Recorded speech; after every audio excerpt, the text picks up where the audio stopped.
오늘 주신 하나님의 말씀은 갈라디아서 6장 1절에서 2절까지 말씀입니다. 고린도 후서 다음에 갈라디아서가 있습니다.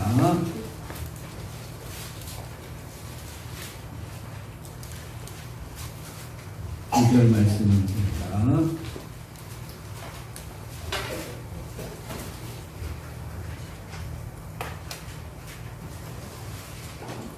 몇 절 안 되니까 우리 한 목소리로 같이 읽어볼까요? 시작. 형제들아, 사람이 만일 무슨 범죄한 일이 드러나거든 신령한 너희는 온유한 심령으로 그러한 자를 바로잡고 너 자신을 살펴봐 너도 시험을 받을까 두려워하라. 너희가 짐을 서로 지라. 그리하여 그리스도의 법을 성취하라. 아멘. 우리 다이가 팔이 잘 빠져요. 그래서 어렸을 때 엄마 손을 붙잡고 이렇게 하다가 손이 쭉 빠져가지고 아프다고 합니다. 그러면은 그 서울 살 때는 119를 빌려가지고 병원에 데리고 가면은 그냥 그 응급실에서 이렇게 했어요. 막 아프다고 그래요. 이 팔을 그 빠진 팔을 넣을 때 아플까요? 안 아플까요? 비명을 지릅니다. 그러나 그 순간에는 아프지만은 나중에는 이제 괜찮아지는 거예요. 근데 그 이후로도 3번, 4번 빠졌어요. 그러니까 이제 아내가 맨날 응급실 가고 돈 드니까 옆에서 지켜보다가 배워가지고 나중에는 팔이 빠졌는데 혼자 비명을 지르든지 말든지 집어넣었어요. 무사되었어요. 그래서 팔은 지금 잘 낍니다. 여러분, 오늘 성경에서 짐을 서로 지라. 네 형제가 범죄한 일이 있거든 서로 나눠지라 이런 말을 했는데, 여러분 범죄를 고치려면은 남에게 충고하고 남을 고쳐주면은 아파요, 안 아파요? 아픈 것입니다. 사실 책임의식이 있어야 서로 참 남을 지적하는 게 엄청 힘든 것이고 남을 고쳐주는 것이 힘들어요. 그래도 우리가 그 팔 빠진 대로 놔버려 두면 손이 정상적으로 크지 못하니까 아픔에도 불구하고 이렇게 끼어 넣어주는, 서로 짐을 지는 역사가 있기를 축원합니다. 그런데 서로 짐을 지기 전에 우리는 첫 번째 형제가 먼저 돼야 돼요. 뭐가 형제가 되자. 우리 한번 따라합니다. 시작. 형제가 되자. 형제라는 건 뭡니까? 내가 높은 상사가 아니다 그 말이에요. 나는 열등한 자가 아니다 그 말이에요. 동등된 위치에서만 서로 짐을 나누질 수가 있습니다. 여러분, 한쪽이 너무 높으면 피곤합니다. 그래서 우리 결혼할 때 여자는 가난한 집에서 될 거고 시집은 어디서 보내라고? 부잣집에 보내라. 그런 말이 있다고요. 그러니까 서로 맞지 않으면 서로 곤란하니까 더 가난한 집에서 여자를 될 거면 좀 살림살이가 규모가 있을 수 있고, 또 딸을 부잣집에 보내면 잘 먹고 잘 살 것 같으니까 그런 옛말이 있습니다. 어느 정도 진리지만 맞는 말이기도 하지만 성경은 그걸 말하는 게 아니라 온전히 형제가 돼야 된다 그 말이에요. 있는 것 때문에 내가 부잣집인데 네가 나를 무시하냐? 너는 가난뱅이를 내가 주워왔는데 하면서 그런 우월의식이 있으면은 서로 짐을 나눠주고 싶어요? 안 나눠주고 싶어요? 짐을 서로 질 수가 없고 서로 막 왼수가 되는 거예요. 우리 가정 얘기가 해서 좀 미안합니다만은 우리 아버지께서는 6.25도 참전하시고 그 어려운 시기에 대학까지 다녔어요. 6.25 때. 근데 우리 어머니께서는 아주 유교적인 집안이라, 유교는 여자를 무시하잖아요. 초등학교 1학년 다니고 2학년 다녔는데 할아버지께서 초등학교 놀러 왔는데 그날 무용 시간이었대요. 그래서 우리 어머니가 여기다 뭐 천을 끼고 이렇게 춤을 추는데 여자가 어디서 밖에 나가 춤을 추냐. 학교 가지 못 다니게 해가지고 못 나갔어요. 근데 결혼은 우리 아버지랑 한 거예요. 대학 나오고. 그래서 서로 짐을 나눠줄 수가 있었겠어요? 없었겠어요? 짐을 나눠지기가 너무 힘들어. 아버지 편에서는 좀 그렇고, 어머니는 그냥 아버지는 이것도 모르요 이렇게 얘기를 하지만은 아내가 듣기에는 어떻게 해요? 저 나를 무시하나 저 그래서 이렇게 서로 짐을 지기가 힘들다 그 말입니다. 근데 그리스도인이 된다는 것은 무엇입니까?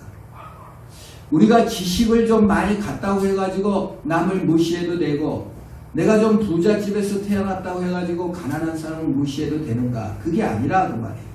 예수를 믿는 것은 온전히 내 행위나 내가 가진 것이 아닌 예수 그리스도의 십자가의 죽음과 부활로 나를 사랑해 주시니까 예수 안에는 온전한 형제가 먼저 돼야 되는 줄로 믿습니다. 그래서 내가 조금 부자라고 해서 저 사람을 무시하게 됐으면 나는 아직 그리스도인이 아니에요. 그리스도인이 되었다는 것은 나는 죄인이고 오직 예수의 은혜만 붙든다는 거예요. 그래서 형제가 먼저 돼야 돼요. 교회에서는 착한 일 먼저가 아니라 형제가 먼저 돼야 됩니다. 형제가 먼저 돼야 한다. 한번 우리 따라합니다. 시작. 형제가 먼저 돼야 한다. 나보다 높은 자도 없고 나보다도 낮은 자가 없는 것이 그리스도인입니다. 주님께서조차도 나보다 높으신 분이지만 나보다 높지 않으시고 완전히 사람이 되어서 내 형제로 내 친구로 옆에 왔습니다. 그래서 여러분 예수 믿으면요 형제 관계가 좋아지는 거예요. 인간관계가 좋아지려면 평등해야 인간관계가 좋아집니다. 나의 쾌감을 위해서 상대방을 이용하려고 하면은 그거 아주 이 사람을 이해관계로만 보기 때문에 사람은 누가 좀 싫어요. 평등한 관계로 보지 않는 거예요. 소통도 안 되고 남을 깔보거나 무시하는 사람은 누가 옆에 가고 싶어요. 맨날 가면 나를 놀려. 나를 무시해. 지가 똑똑하다고. 그 사람 만나고 싶어요? 안 만나고 싶어요? 안 만나고 싶습니다. 왜 예수님이 좋으신 분이냐면요. 예수님은 천지 만물을 지으시고 모든 걸 아시는 분이지만 내가 공부 못했다고 무시한 적이 한 번도 없고 내가 신앙생활 잘 못했다고 해도 나를 무시하지 않으시고 내 옆에 오셔서 나와 함께 하시고 사랑해 주셨어요. 그러므로 우리도 사람을 대할 때 인간관계에서만 신앙이 좋은 것이 드러나요. 언제 신앙이 드러난다고요? 인간관계를 맺을 때. 타인을 형제로 대하지 못하면 그 사람은 신앙이 꽝이에요. 없는 거나 마찬가지. 남 갑질이나 하거나 열등감을 품거나 이러면은 그 신앙이 안 좋은 거예요. 바리새인은 신앙이 좋은 줄 알았어요. 헌금도 많이 하고 금식도 많이 하고 기도도 많이 하고 그랬어요. 근데 기도할 때 보니까 세리가 왔는데 하나님 저 더러운 것이 교회 왔네요. 나는 저 더러운 사람같이 안 살게 해주셔서 감사합니다. 그렇게 기도했어요. 그리고 남을 지적함으로써 쾌감을 누려요. 여러분 예수로 말미암아 만족하지 못하면요 남보다 우월함으로 만족을 누리려 하기 때문에 남을 지적하며 남의 실수를 지적하면서 우월감을 느끼는 거예요. 우리가 왜 이렇게 남을 많이 비판하고 정죄하고 욕한가? 우월감을 느끼려고. 우월감을 느끼려고 한다는 마음은 내 마음에 열등감이 많기 때문에 어떻게 하든 남을 비난이라도 해서 만족을 누리려고 하는 것입니다. 여러분 입술이 자꾸 남을 비난하게 되면 내가 어떻다? 우월감으로 만족을 누리려 하는구나. 내 마음에 열등감이 있나 보다 하고 주 예수 그리스도께서 주시는 속죄의 은혜를 받으시기를 축원합니다. 예수 안에 만족하면 남을 지적할 일도 점점 없어지고 열등감도 사라졌기 때문에 남이 더 많이 가졌다고 남이 똑똑하다고 남이 키가 크다고 별로 그렇게 부럽지가 않아요. 부러운 사람이 없어지시기를 축원합니다. 등소평하고 레이건이 만났어요. 등소평이 고개를 들고 보니까 레이건 배밖에 안 보여. 그런데 등소평이 이렇게 쳐다서 레이건을 봐야 되는데 계속 배만 보고 있으니까 레이건이 내 얼굴을 왜 안 보십니까? 그랬더니 등소평이 10억이 내 밑에 있습니다. 어딜 보겠습니까? 그랬대잖아요. 여러분, 하물며 우리 하나님께서 우리 안에 연합해 계신 줄 믿으시길 바랍니다. 여러분, 키 크다고 돈 많다고 부자라고 학벌 좋다고 오메 이렇게 보시지 마시고, 주님이 학벌도 좋으시고 주님이 모든 걸 가지고 계시고 우주 만물이 다 주님의 것인 주님이 내 아버지시고 내 하나님이고 내 친구로 내 안에 다 계신 줄 믿고, 누구도 부러워하지 마시고 누구보다 못나지 않으셨으니 하나님의 은혜를 평등하게 신자로서 누리시기를 축원합니다. 그게 형제가 먼저 돼야 충고도 하는 것이고, 형제가 먼저 돼야 이거 이렇게 하면 안 돼요 이래지 우월감으로 그냥 너 그렇게 잘못했어 가르치듯이 하면 이게 안 받아지는 거예요. 먼저 우리가 형제가 먼저 돼야 돼요. 또 우리도 신자가 되면서 열등감을 먼저 치료해야 됩니다. 하나님이 내 안에 계시는데, 하나님이 나를 좋아하는데 스스로를 열등감을 품는 것은 너무 비극적인 일입니다.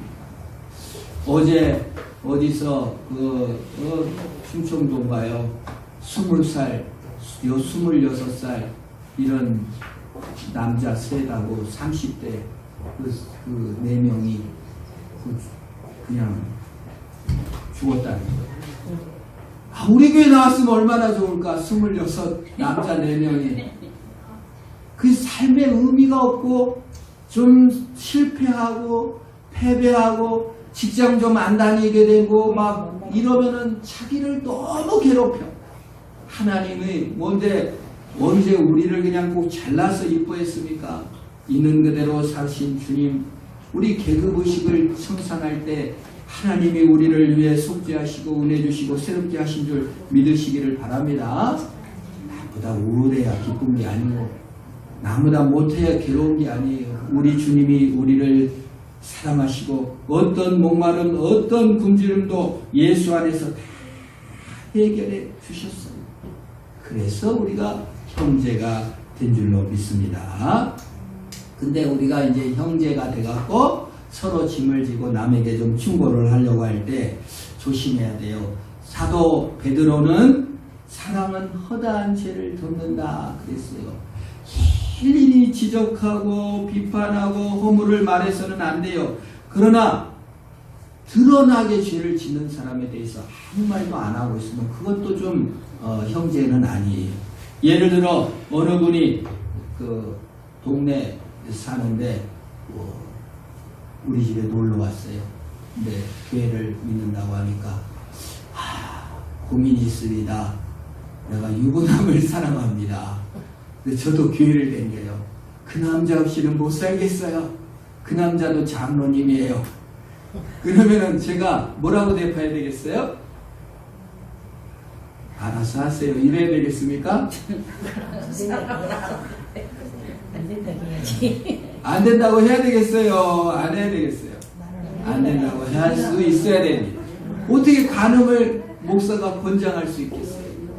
그러나 여러분, 나는 거룩하고 간음도 안 하고 뭐 훌륭하니까 아유 이런 죄에서 빠져서 이렇게 지적을 하지 말고, 우리도 언제 어떻게 실수할 수밖에 없는 연약한 존재인 줄 깨달아 기도하고 금식하며 같은 입장에서 그래도 그 유부남을 좋아하는 것이 사실은 우상숭배라고, 하나님으로 만족하다 보면 그 남자 없이 못 살 것 같지만 주님 사랑으로 이기게 된다고 이렇게 바르게 말을 해줘야 되겠죠?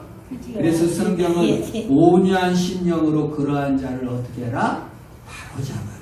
형제가 먼저 대줘야 되는데 형제는 안 대주고 들어주지도 않고 그 고통을 다 이해해주지도 못하고, 얼마나 외로웠으면 그랬겠어, 얼마나 사랑이 그리웠으면 그랬겠어. 먼저 공감해주고 형제가 돼준 다음에 뭐 말을 해줘야지. 그런 건 하나도 모르고 이런 사탄 마귀에게 빠진 놈 그러다가 지옥 가! 막 이렇게 하면은 다시는 상담도 안 하고 죄를 끊겠어요? 못 끊겠어요? 죄를 끊기도 어렵다. 그 말입니다. 여러분, 아프지만 서로 짐을 진다는 것은 같이 아파해주고 공감하는 역사가 있기를 축원합니다. 조심해야 될 게, 그래서 우월감도 조심해야 되고, 또 그런 말을 들었을 때 동네 창피하니까 이사해버려야 되겠다. 그것도 잘못이에요, 여러분. 우리의 행한 것을 자랑하는 것이 아니에요, 여러분. 우리가 밭을 멜 때도 항상 우리 동양적 사고방식은 남들이 볼까 무섭다. 우리 자녀 양육할 때도 그렇습니다. 자녀, 너 때문에 내가 창피해 죽겠다. 자녀의 고민은 뭔지, 자녀의 아픔은 뭔지, 그걸 먼저 봐야지 하잖아요.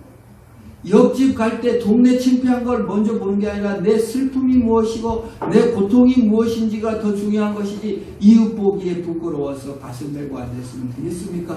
내가 아프면 밭을 못 멜 수도 있는 거지. 식물이 풀 때문에 열매를 못 맺어 안타까워 밭을 메시기를 축원합니다. 자식의 뭐가 고민이고 뭐가 아픔인지를 먼저 살펴야지. 너 때문에 동네 창피해서 얼굴을 못 들겠다. 그러면 자식보다 뭐가 중요하다는 거예요? 내 평판, 내 일기가 더 중요하다는 거잖아요. 그러면 사람이 고쳐지지가 않아요. 그런 충고는 이렇게 사람을 감동을 못합니다. 일본의 오이라 미스요라는 사람이 그러니까 당신도 살아라는 책을 썼습니다. 아버지가 38살 때까지 아기를 못 낳다가 아기를 낳았는데 딱 하나, 외딸, 무남동녀 외딸을 낳았어요. 미스요. 초등학교 때까지는 그냥 행복하게 살았는데 중학교 가갖고 왕따를 당한 거예요. 그러니까 이제 너무 왕따를 당한다는 소식을 듣고 아버지가 학교에 전화를 했어. 선생님, 우리 딸 하나밖에 없는데 왕따를 당했다니 선생님 뭐 하셨습니까? 막 야단을 친 거예요. 그러니까 선생님이 범인을 색출해가지고 범인을 불러다가 교장실에 놓고 악수해! 미안했다 그래! 이러니까 뭐 때리고 왕따가 애가 눈을 찡그리면서 미안해! 이래놓고 원수가 돼갖고 막 더 집요하게 괴롭히고 작전까지 짜갖고 3명을 2학년 내는데 파견을 보내가지고 친한 척 친구 노릇한 거요. 3명이. 그래서 남자친구 얘기, 좋아하는 연예인 얘기, 온갖 얘기를 다 했는데 9개월 만에 배신을 때리고 저놈이 나쁜 놈이다 사방에 공격을 해가지고 너무 그 고통을 겪은 거예요. 이루 말할 수 없는 고통을 겪고 학교를 옮겨달라고 하니까 아버지가 충고라고 하는 것이 동네 창피하게 가족들을 어떻게 보니 하면서 그 학교를 또 보냈어요.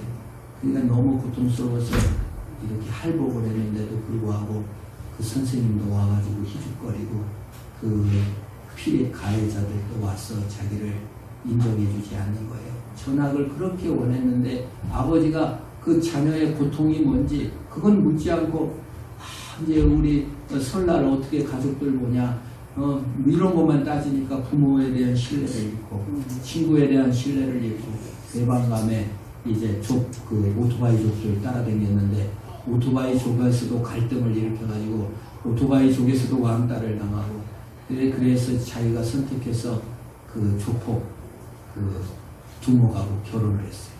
근데 조폭 세계에서도 자기를 무시해요. 그러다가 오히라라는 아빠 친구. 근데 아빠는 울기만 하고 엄마도 울기만 하지 무슨 해결책을 제시하지 않고 창피하다고만 하니까 어떻게 해결책이 없는 거예요. 그래서 아빠를 때리고 엄마를 때려도 울기만 하고 그래서 이제 6년 이혼 후에 호스티스 삶을 살고 술과 담배 무의식으로 쪄들어 있는데 오히라라는 아빠 친구가 우연히 만난 거예요. 나는 그 미스요를 찾고 네가 왜 이렇게 살고 있냐. 네가 사랑받아야 될 존재인데 하면서 막 진심 어린 충고를 하고 막 때리기도 하고 한곡한 마음으로 이렇게 너의 고통이 뭐였는지 물어봐주고 인생을 이렇게 살면 안 된다고 행복하게 하니까 마음을 고쳐먹고 중학교 1학년 한자도 모르는 일본어는 다 한자가 많아요.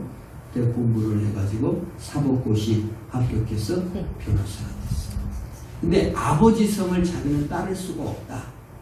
아버지는 나를 창피하게만 알았다. 참다운 충고를 해준 적이 없다. 그래서 그 아버지가 그 딸을 변화시킨 고이라 친구의 성을 오히려 자기 딸을 그 친구에게 나는 아빠 자격이 없어 하고 그 친구에게 양녀 그래서 오이라라는 성을 쓰게 돼요. 그리고 엄마랑도 화해하게 되고 그래서 이제 자기가 그런 진심 어린 충고를 하는 거예요. 일본은요 그래서 충고하는 직업도 있대. 그거 일본은 그 속을 속이고 친절한 척만 하니까 그 돈을 넣으면은 이놈 자식아 또 많은 사람하고 야단치고 돈 번대. 그런 직업이다. 일본적이죠. 우리 한국도 일본을 좀 따라가요. 남을 충고하기가 점점 더 어려워지고 속마음을 드러내놓기가 참 힘들고 진심으로 나를 위해서 충고해 준 사람 진심으로 나를 위해 준 사람보다는 자기 얼굴 때문에 우리 부모님들 자녀들 혼낼 때 동네 창피하다 이런 얘기 절대 하지 마시기를 축원합니다. 네 고통이 뭐냐 얼마나 아파하니 그 이해와 공감이 중요한 것입니다. 그게 형제 되어주는 자이고 그게 짐을 서로 지는 것이고 공감하는 것입니다. 우리를 고립하게 하고 남을 학대하는 세상 계급의 원리로 사람을 평가하면 되겠습니까? 있는 그대로 주님께서 나를 받아주셔서 주님이 나를 창피하게 하신 줄 아십니까? 주님은 내가 어떤 구렁텅이에 빠져도 나를 창피하게 한 것이 아니라 나와 자리에 그냥 오신 것입니다. 예, 만약에 우리가 정말 몸을 파는 자리에 있었다면 그 자리에도 오셨을 겁니다. 나도 그 고통 안다 하고 오신 것입니다. 우리는 회개해야 변화됩니다. 비벼버리고 뭉개버리고 굴종해버리면은 여러분 변화는 없어요. 신앙인들이 왜 서로 형제가 못 되어주고 변화가 없습니까? 소망이 없습니까? 자기 중심적으로만 해석해버려요. 손에 난 것으로만 해석해버려요. 내게 도움이 된 거로만 해석해버립니다. 내 중심적으로만 해석합니다. 그것이 교만이죠. 내가 많이 가졌어. 그게 열등감이죠. 나는 남보다 못해. 나만 있습니다. 주님께서 하신 일은 없습니다. 주님이 자비와 은혜와 사랑과 고치시고 치료하시고 새롭게 해주셨습니다. 그러므로 우리는 회개하고 고치고 변화되고 형제를 서로 도울 수가 있는 것입니다. 그런 표현에서 서로 짐을 질 수가 있게 되는 것입니다. 연합할 수 있는 것입니다. 서로 짐을 지자. 우리 한번 따라합니다. 시작. 서로 짐을 지자.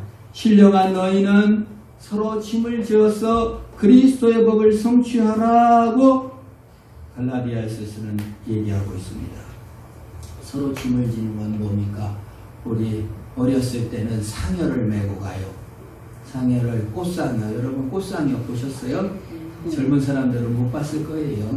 꽃상여에다가 달고 만장기로 해가지고 어렸을 때 이 만장을 들고 앞에 대나무에다가 이걸 붙여가지고 앞에 쭉 따라가고 막 우린 사람 죽었는데도 어렸을 때 6살, 7살 때 재밌는 일로만 알고 그냥 그 들고 앞에서 달려가고 그런 그 보기 드문 장면이 뭐냐면 옛날에는 외나무 다리가 많았어요. 지금은 없어요. 외나무 다리가. 그러면 이제 산으로 올라가면서 6명이 상여를 메고 가는데 외나무 다리를 지나가더라고요. 너무 신기해. 6명이 외나무 다리를 6명이 양쪽에서 이렇게 탁 밀고 땡기면서 밀착해갖고 외나무 다리를 지나가면서 나는 혼자 가기도 힘든데 참 신기하다 이런 생각을 한 적이 있습니다. 예수 안에 서로 짐을 진다는 것은 밀착해갖고 이게 보니까 몸을 딱 밀착해갖고 옆으로 딱 해서 이렇게 딱 하면은 외나무로 6명이 상의를 메고 지나가더라고요. 그 중에 한 명이 그냥 딱 떨어져갖고 나 못 가 하면 어떻게 돼요? 상역 뼈골창으로 그냥 빠져서 시체가 나오고 막 난리를 피는 것이. 예수 안에 서로 짐을 진다는 것은 서로 밀착해서 예수 안에 밀착해서 서로 이해하고 용서하고 같은 자리에서 이렇게 해야 돼. 그렇지 않으면은 그냥 떨어져서 시체가 올라오는 것입니다. 우리가 같은 교회, 간 교회를 다닐 때 서로 짐을 지고 서로 물착돼야 돼. 서로 마음도 꺼내놓지도 않고 서로 자신을 오픈하지도 않고 밀착되지도 않은 상태. 그 인간관계가 완전히 그냥 나만 있는 상태는 행복하지 않아요. 나를 꺼내놓는 것이 짐을 나누는 것이고 밀착하는 것이 행복한 겁니다. 그래서 구약시대의 제사를 지낼 때는 그냥 가슴을 젖혀 헤치고 짐승의 가슴을 헤치고 그 다음에 내장, 창자, 똥을 다 꺼내서 다 피비림 나게 하는 거예요. 얼마나 끔찍합니까? 우리가 내 속에 아픔을 꺼내놓을 때 얼마나 끔찍합니까? 그걸 꺼내놓을 때 우리는 어때요? 아, 저 사람의 약함을 봤으니 어떡합니까? 밀착돼서 서로 짐을 메고 가는 것이. 그 사람의 아픔을 봤어도 뭐예요? 예수 십자가의 피로 용서받았으니 그 사람의 내장과 아픔과 슬픔을 공격하지 않아요. 주님이 사하셨다는 것을 우리는 알고 함께 가는 것입니다. 그런 은혜가 있기를 바랍니다. 그게 짐을 진다는 거예요. 제가 군대 가기 전에 아이스크림을 배달했어요. 아이스크림을 배달할 때 그냥 아이스크림을 배달하는 것이 아니라 슈퍼에 가갖고 우리 아이스크림 좀 먹어주세요. 싫어! 그러면은 냉장고로 공짜로 갖다가 넣어. 큰 거. 그거 들고 다니는 거 얼마나 무거운지 혼자 죽어도 못해. 이거 들 때 몸을 이렇게 딱 냉장고에다가 딱 밀어야 돼요. 여러분 이사할 때 엉덩이를 빼면 허리 다칩니다. 물건 들 때는 물건에다 딱 대야 돼요. 이걸 딱 대고 이렇게 끙끙 매고 가고 냉장고를 넣어줘요. 공짜로. 그리고 아이스크림을 이렇게 갖다 넣어. 그럼 어쩔 땐 돈도 안 줘. 그래도 그냥 또 갖다 또 넣는 거예요. 그러다 보면은 이제 나중에 감동받아가지고 조금씩 주는 거예요. 여러분, 우리가 예수 앞에 다가갈 때 바짝 다가가시기를 축원합니다.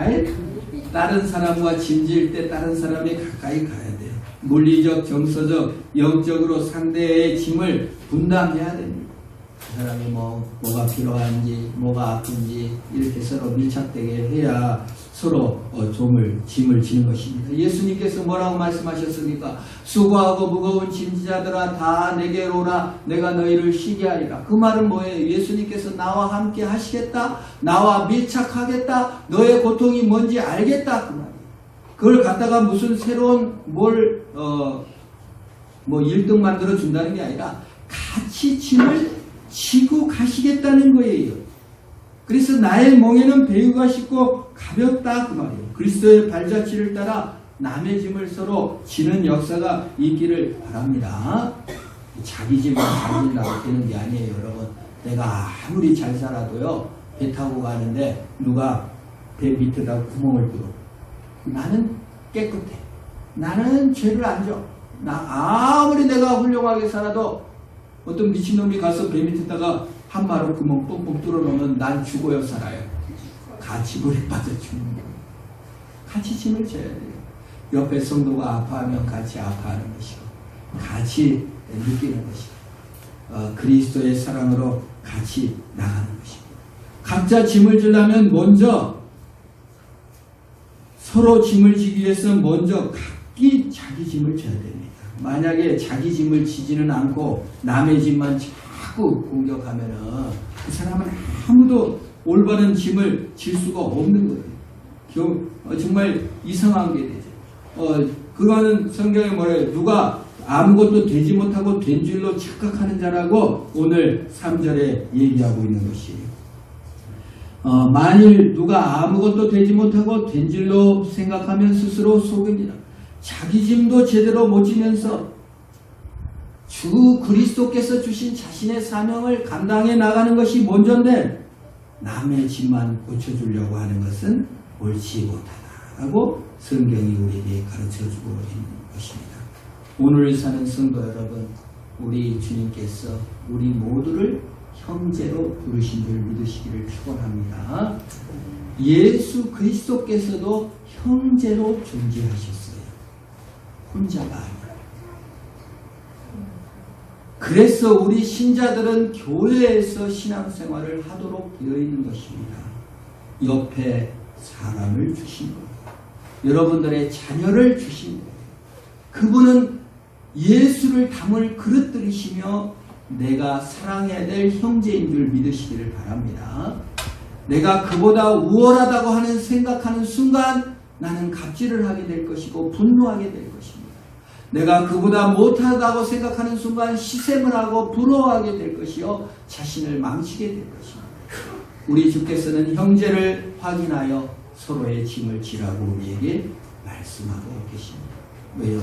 주님께서 오셔서 내 못난 가슴에 함께 하시고 나의 형제가 되주셔서 나를 사랑해 주셨고 내 짐을 함께 지고 가십니다. 주님께서 내 짐을 가져가신 게 아니고 오셔서 함께 내가 갈 수 있도록 하시는 것을 믿고 오늘도 서로 짐을 지며 내 짐을 지고 주님으로 승리하시기를 주의 이름으로 축원합니다. 기도하겠습니다. 하나님 아버지 감사합니다. 주님께서 내게 오셔서 나와 함께 짐을 지고 가주시니 감사합니다. 내 집만 있는 줄 알았습니다. 나 혼자 사는 줄 알았습니다. 내가 열등한 줄 알았습니다. 내가 잘난 줄 알았습니다. 아무것도 아닌 것을 고백합니다. 주님께서 내 짐을 져주시고 내가 더 이상 열등하지도 내가 우울하지도 않고 주님이 함께하는 존재로 오늘도 뚜벅뚜벅 걸어가게 하시옵소서. 화평교회에서 만난 성도들, 세상에서 만나는 내 자녀 또 이웃들을 향하여 우월의식이나 열등감을 품지 않고 뚜벅 서로 짐을 지며 믿음으로 승리케 하옵소서. 예수님의 이름으로 기도합니다.